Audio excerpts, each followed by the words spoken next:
সংগ্রামী বন্ধুগণ, আপনাদের প্রতি আমাদের আহ্বান, আমরা খুব শান্তিপূর্ণ প্রোগ্রাম দিচ্ছি।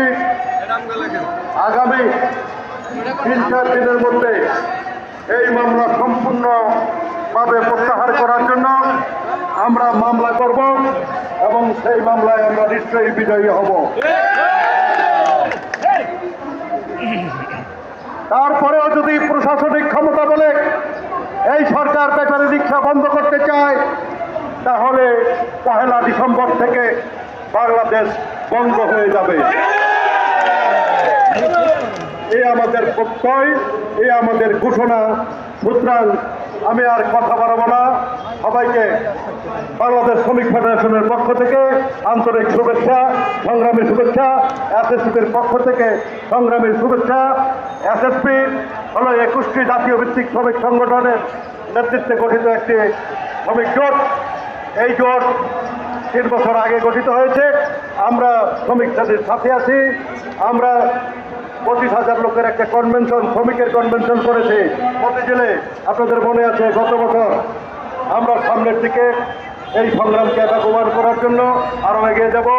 এখন এই সভা শেষ করবেন আজকের সভার সভাপতি এসএসপির প্রধান সমন্বয়ক পাচ্চু ভূঁইয়া।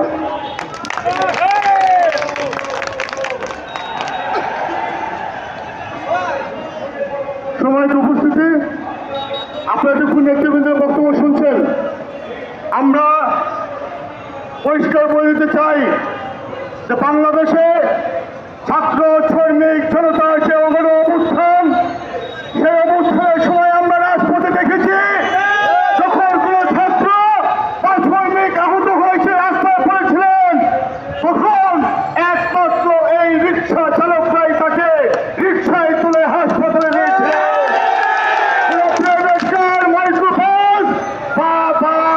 কেউ তাদেরকে তুলে হাসপাতালে নেওয়ার সময় পান নাই। এই রিক্সা শ্রমিকরা গত 16 বছর যখন নিপীড়িত নিষ্পৃত বিভিন্ন জায়গা করেছিলেন, তখন তারা মনে করেছিলেন যে বাংলাদেশে একটি নতুন রাষ্ট্র আসবে, একটি নতুন সমাজ গঠন হবে। সেই রাষ্ট্রে আমাদের কর্মের কোনো বাধা থাকবে না, সেই রাষ্ট্রে আমরা নির্ভর কাজ করে খেতে পারবো, সেই রাষ্ট্রে আমার ছেলে মেয়ে লেখাপড়া নিশ্চয়তা পাবে, সেই রাষ্ট্রে আমার চিকিৎসার কোনো সংকট থাকবে না। কিন্তু